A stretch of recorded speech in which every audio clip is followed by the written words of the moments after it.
Kia ora. I'm Janet Hun, and I'm presenting on behalf of my colleagues Helen, Suich and Trang, Pham, and the IDM team at the Australian National University. And in this presentation, I just want to give you a sense of what the individual deprivation measure is, and then provide some initial findings from a study we did in South Africa last year. And I'll show just a few IDM dimensions to illustrate what this measure can show. If you're interested, there's a detailed report available on this study, and the link will be at the end.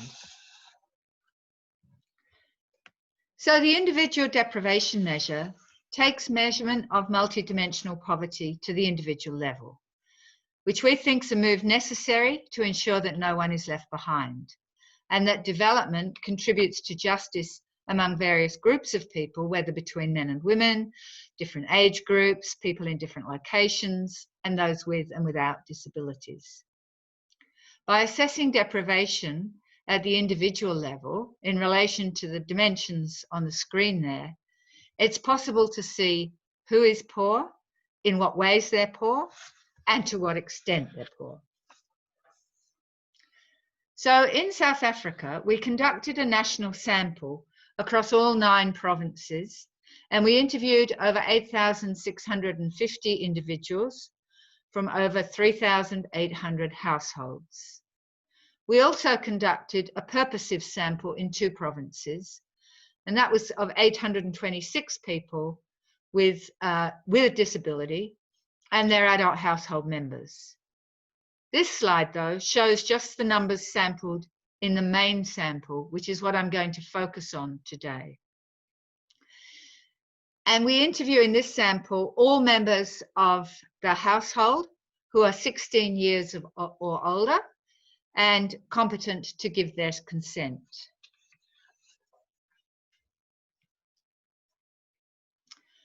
So from the survey questions, we get data on the variables to construct our indicators. And these indicators are then aggregated to the theme level. And finally, each dimension is constructed by aggregating one or more themes, as is illustrated on the slide. We've also constructed an overall IDM score by aggregating all the dimensions, but I'm not going to focus on that today. I'm going to focus on the proportions of respondents classified by each of the 4 levels of deprivation shown here, from least deprived to most deprived, when we've done the scoring. And we can break down the analysis by the characteristics on the left, using the Washington short set questions to identify people living with a disability. So I'm going to start with food. The IDM individual survey uses the Food and Agriculture Organization's Food Insecurity Experience Scale, or FIS, to measure food insecurity. The scale has 8 questions, and respondents report on their experience in the previous 30 days. The least severe question asks whether there was a time when you were worried that you wouldn't have enough food to eat because of a lack of money or other resources. And the most severe question asks whether there was a time when you went without eating for a whole day because of a lack of money or other resources. And you can see the key to those questions on the right. The IDM follows the FIS methodology in terms of construction and weighting, and then individuals are grouped together into different levels of deprivation based on their score. And this slide presents the overall results for individuals in the South African main sample. And as you can see, over 31% of respondents are most deprived on the left, and were therefore experiencing severe food insecurity when they were surveyed. A further 18.5% were deprived, so were experiencing moderate food insecurity at that time. 15% were experiencing mild food insecurity, and so are categorized as somewhat deprived, and the remaining 36% were experiencing no food insecurity, so are categorized as least deprived. So quite high levels of food insecurity overall. But when we examine the food dimension further, we can disaggregate by the different characteristics. And this slide disaggregates by gender. And the differences here are smaller than for some of the other subgroup comparisons. But as you can see, if you look to the right there, fewer women who are in the darker blue, fewer women are categorized as least deprived, that is 34% of them compared to 39% of men. And more women are somewhat deprived, experiencing mild food insecurity. Younger age groups are less food insecure than the older ones. So 16 to 24-year-olds are the light blue, 25 to 64 the brighter blue, and 65 plus are the dark blue. So the younger groups are less food insecure than the older ones, but the middle age group is considerably more food insecure than the other age groups, with 33% of them most deprived, compared to 26% for the youth and 28% for the oldest age group. And looking at location, urban residents are more likely to be least deprived, that is 39% of them compared to 31.5% of rural residents. So rural is the light blue in this case, urban the dark blue. And urban residents are also likely to be most deprived. So they're likely to be least deprived and most deprived. So on the most deprived scale there, they're 32% of urban residents compared to 28.5% of rural ones. And as you can see, there are fewer urban residents in those middle categories than there are rural respondents.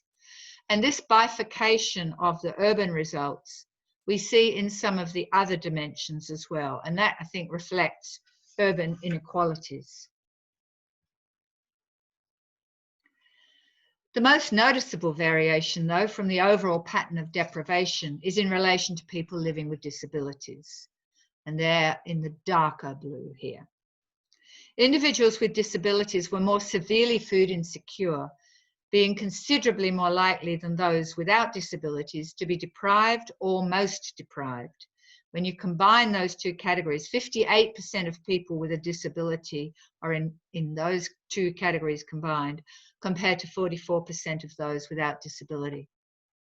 And of course, at the other end, fewer people living with disabilities were least deprived, only about 28%, compared to those living without disabilities, where it was a bit over 40%. So that's the food dimension. And of course, we can disaggregate all of our dimensions by all of these characteristics. But I'm not going to have time to do that today, so we'll just go on to education. So for education, we measure the highest level of education that people have completed for theme 1. And for theme 2, we ask respondents to do some very simple reading and writing and some numeracy tasks to calculate their score for functional literacy and numeracy. Aggregated together, these give us the education score.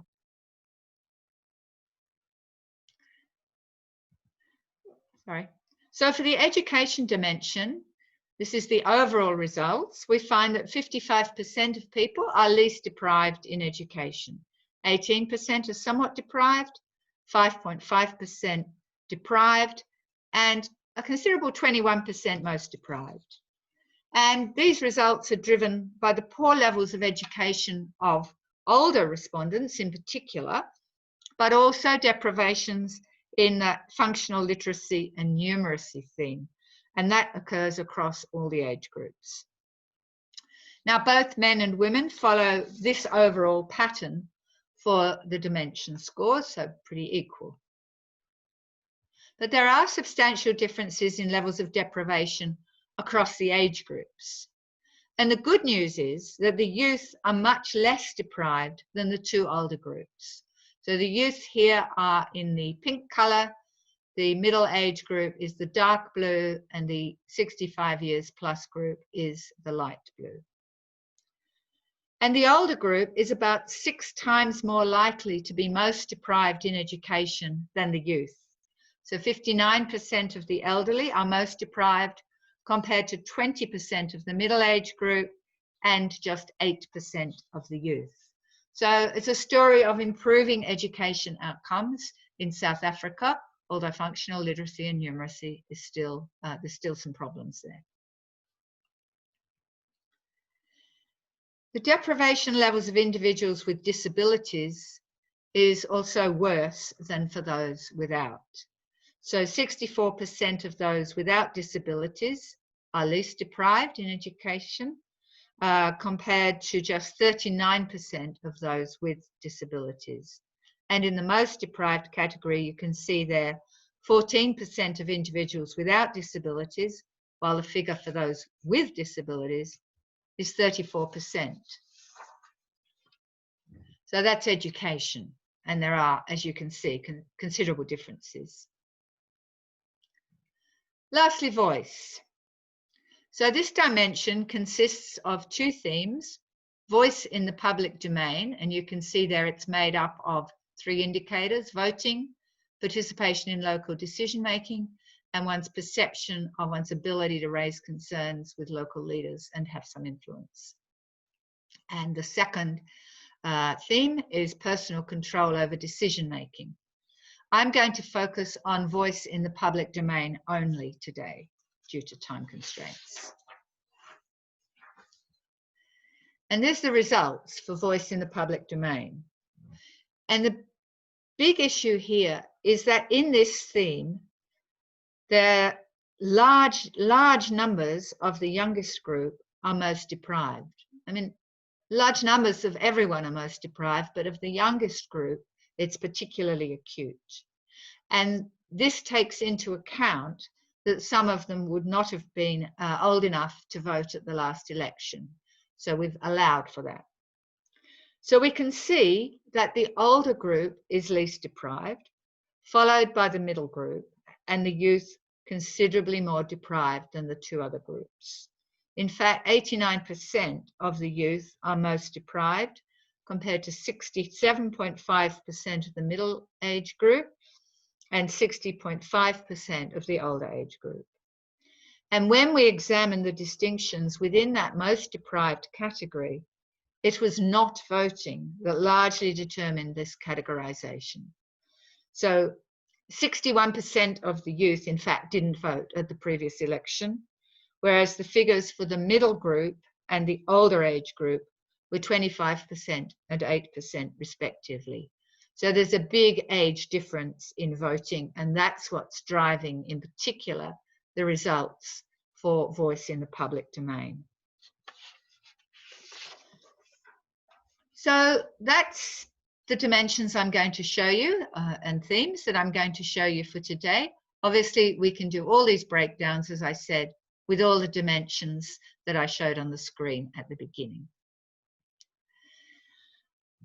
So the IDM's power is that it can reveal these differences in deprivation that different individuals experience, and it can draw policymaker attention to them in an era when the overall goal of the SDGs is to leave no one behind. The IDM can reveal who is being left behind, in what way they're being left behind, and to what depth of poverty across those dimensions. So if you'd like to find out more, the full report for both the main and purposive samples is available, as well as some briefing papers, including on the method of index construction. And there are also studies from Indonesia to complement this one from South Africa. The website to address them is www.individualdeprivation.org. So I hope you'll follow up and have a look at all the resources we have there about the studies that we've undertaken in the last 2 years. Thanks for listening, and all the best. Thank you.